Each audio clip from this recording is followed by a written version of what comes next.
Masa jabatan KPK diperpanjang, apa sih prestasi KPK? Ditulis oleh Juandi Manulang di siwar.com. Sebelum kita lanjut, jangan lupa subscribe dan nyalakan loncengnya agar Anda menjadi yang pertama mendapatkan informasi dari jurnal terupdate. Mahkamah Konstitusi telah memutuskan memperpanjang masa jabatan pimpinan KPK atau Komisi Pemberantasan Korupsi menjadi 5 tahun yang sebelumnya adalah 4 tahun. Atas putusan MK tersebut, aktivis anti korupsi seperti ICW atau Indonesia Corruption Watch dan beberapa pihak lain mempertanyakan hasil putusan tersebut. Bahkan dipertanyakan apakah prestasi KPK sehingga ditambah masa jabatannya, padahal sering melakukan kontroversi. Hal ini menjadi perbincangan publik tentunya. Kenapa ya harus seperti itu? Kalau masyarakat berpendapat karena KPK periode ini tidak memberikan gebrakan yang masif kepada pemberantasan korupsi. Masyarakat menilai KPK yang sekarang kurang bertaring dan sering dihadapkan pada kebijakan yang kontroversial. Kita ketahui bahwa pimpinan KPK sering diberitakan karena mengambil keputusan yang kontroversial, terutama Firly Bahuri yang sering menjadi perbincangan publik. Karena itu kepercayaan masyarakat pun terhadap KPK periode sekarang sudah sangat turun. Pemberantasan korupsi termasuk tidak banyak yang ditindak dan itu jadi penilaian aktivis anti korupsi dan orang lainnya. Selanjutnya, begitu mengerikannya bila masyarakat tidak lagi percaya KPK. Jika hal tersebut nyata, maka KPK akan semakin kesulitan dalam menjalankan sistem pemberantasan korupsi. Kita bisa melihat bagaimana nanti setiap penindakan yang dilakukan KPK membuat masyarakat tidak percaya terhadap kerja-kerja KPK dan itu akan sia-sia. Tentu saja kalau kita bekerja, pasti mau dipercaya setiap pekerjaan kita. Jikalau KPK menindak korupsi, tetapi tetap saja masyarakat suuzon maupun tidak percaya, maka sia-sialah semuanya. Karena itulah KPK harusnya semakin baik setelah putusan tersebut dibacakan. Jangan lagi suka bertindak kontroversial. KPK harusnya lebih fokus pada tugas dan fungsinya dan bisa membatasi diri dari pengaruh luar yang dapat memperburuk citra mereka. Pimpinan KPK harus berhati-hati juga dalam mengambil setiap keputusan demi sebuah kepercayaan masyarakat. Memberantas korupsi perlu kepercayaan masyarakat karena masyarakat yang akan membantu KPK dalam giat pemberantasan korupsi. Jika KPK tidak juga berubah menjadi lebih baik, maka akan banyak kritikan yang mengarah pada KPK itu sendiri. Putusan MK sudah dibacakan dan harus dilaksanakan, sehingga pimpinan KPK masih menjabat sampai tahun 2024 mendatang. Dengan begitu proses seleksi pimpinan KPK yang baru pun harus diundur sampai tahun depan. Harapannya putusan MK dihormati dan KPK juga bisa melakukan kerja-kerja pemberantasan korupsi dengan baik, terstruktur dan berintegritas.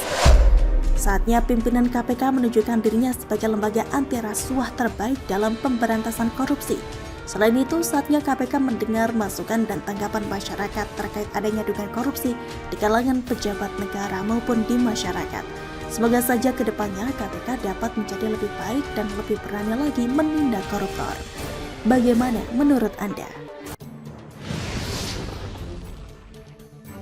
Mantul, PDIP jadikan Gibran juru kampanye, bikin lawan ketar-ketir, ditulis oleh Nina Nur di siwar.com. Sebelum kita lanjut, jangan lupa subscribe dan nyalakan loncengnya agar Anda menjadi yang pertama mendapatkan informasi dari jurnal terupdate. Benar-benar mantul. Oke, kita tengok ke belakang dulu ya. Bertahun-tahun lalu pada tahun 2018 menjelang Pilpres 2019. Waktu itu sangat masif kampanye lawan politik Presiden Jokowi, terutama mereka yang membawa slogan 2019 ganti presiden. Suatu hari kampanye kelompok ganti presiden yang dimotori oleh Nino Warisman menggelar aksi orasi di kota Solo, tepatnya di depan gerai martabak Markobar punya Gibran. Model-modelnya kayak menggeruduk gitu ya. Aksi ini dinilai tidak etis dan tidak elegan. Ya begitulah kadrun. Mereka seakan menyerang dan mengancam ke arah anggota keluarga Presiden Jokowi. Mungkin berharap pihak Jokowi ciut atau pihak Gibran ketakutan gitu. Ternyata apa yang terjadi kemudian sangat jauh dari perkiraan mereka. Bahkan juga tidak disangka oleh publik. Di medsos, pihak Markobar memberikan balasan yang kocak sekaligus menohok. Orasi Neno malah dipuji disebut merdu. Lalu kemudian Markobar mengucapkan terima kasih karena sudah antri untuk menikmati kelezatan martabaknya. Serta Markobar menunggu orderan dari mereka yang orasi itu. Postingan di medsos itu ditutup dengan ajakan untuk menebarkan kebaikan untuk sesama. Balasan pihak Gibran terhadap para lawan politik bapaknya mendapat banyak pujian. Gibran dinilai sangat dewasa menyikapi kontestasi politik yang barbar. Bahkan dinilai mampu mengalahkan kelakuan para kadrun yang kayak kadrun itu, dulu namanya kampret ya. Gibran pun semakin dikenal para netizen sebagai anak presiden yang punya bisnis sendiri, yang hidupnya tidak tergantung sama orang tua, yang bisa merubah keseriusan kontestasi politik menjadi kelucuan yang menghibur publik. Masih muda tapi bisa lebih dewasa ketimbang para elit politik yang kelakuannya agak elok, macam Amin Rais, serta agak baperan kayak SBY. Kini Gibran kerap disebut sebagai gula dalam percaturan politik tanah air. Daya tariknya luar biasa, begitu banyak pejabat dan politisi yang menemui Gibran. Sesudah Gibran dilantik menjadi wali kota Solo pada Februari 2021, sudah banyak para pejabat dan politisi yang mengunjunginya. Misalnya para menteri Jokowi seperti Budi Karya Sumadi, Gus Yakut, Erick Thohir, Ida Fauzia, Menpora yang lama Zainuddin Amali, Pak Basuki Menteri PUPR dan Kapolri Listio Sigit Prabowo. Ya memang kalau para menteri ini berkunjung sekalian bawa kerjaan ya. Beda dengan para politisi seperti Fahri Hamzah dari Partai Gelora, Ahmad Muzani dari Partai Gerindra, dan Bambang Susatyo atau Bamsud dari Partai Golkar. Banyak analisa pengamat politik yang menyebut penyebab ramainya pejabat dan politisi mengunjungi Gibran. Ada yang menyebut bahwa Gibran menjadi jalan penghubung ke Jokowi menjelang pemilu 2024 untuk merebut hati Jokowi. Karena Presiden Jokowi dinilai sebagai penentu siapa yang memenangkan Pilpres 2024. Ada pengamat yang menyebut mereka yang datang ke Gibran itu membutuhkan Gibran untuk menaikkan reputasi mereka di mata publik. Kurang lebih sama sih alasannya buat mendekati Presiden Jokowi juga. Makin mendekati pemilu, makin banyak politisi yang mengunjunginya, bahkan makan bersama Gibran. Para ketua umum partai seperti Ketum PAN Zulkifli Hasan, Ketum PKB Muhaimin Iskandar, Ketum Golkar Erlangga Hartarto, dan Ketum Gerindra Prabowo mengajak Gibran makan bersama. Bahkan Anies Baswedan. Kata pengamat politik, hal ini merupakan bagian dari usaha membangun citra kedekatan. Tujuannya untuk mengurangi efek politik negatif. Karena kalau kandidat politik terutama yang mau nyapres, kemudian dianggap sebagai lawan dari Presiden Jokowi itu risikonya sangat besar. Bahkan dari pihak oposisi minimal ada kesan tidak dijauhi oleh Presiden Jokowi, walaupun tidak didukung. Karena endorse dari Presiden Jokowi itu penting ya, dan terbukti bisa meningkatkan elektabilitas. Ini bisa dilihat dari tren elektabilitas Prabowo sebagai salah satu capres yang terus meningkat. Sementara Anies walaupun sudah mendekati Gibran, tapi dengan kelakuan yang makin jadi antitesis Presiden Jokowi, yang makin nyungsep angkanya.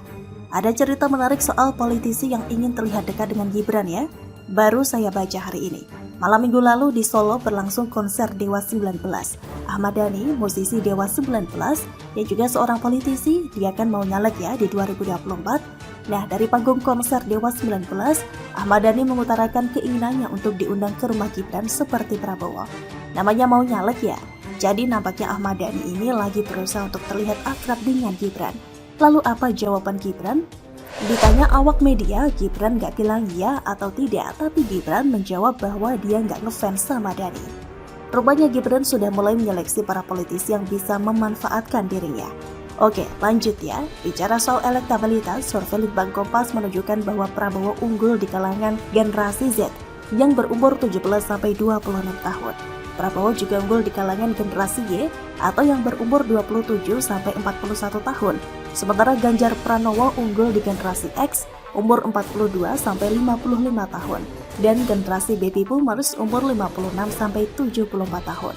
Keunggulan Prabowo terhadap Ganjar di generasi Z itu mencapai 8,2%, sedangkan pada generasi Y, Prabowo hanya menang tipis 0,8% dari Ganjar.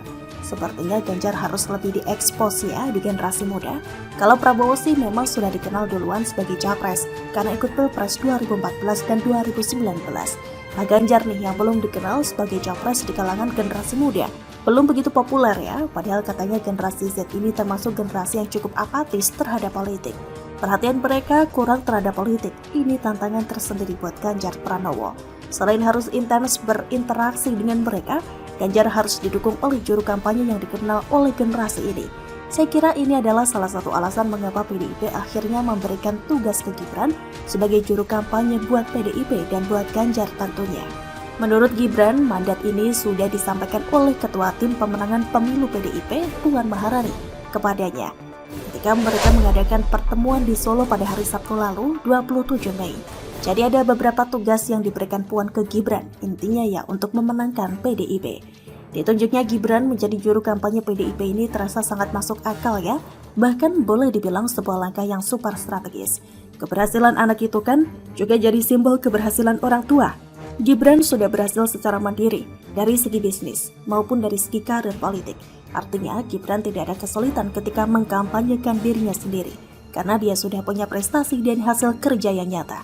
Justru waktu Gibran kampanye di Pilkada Solo itu dibantu oleh Ganjar Pranowo.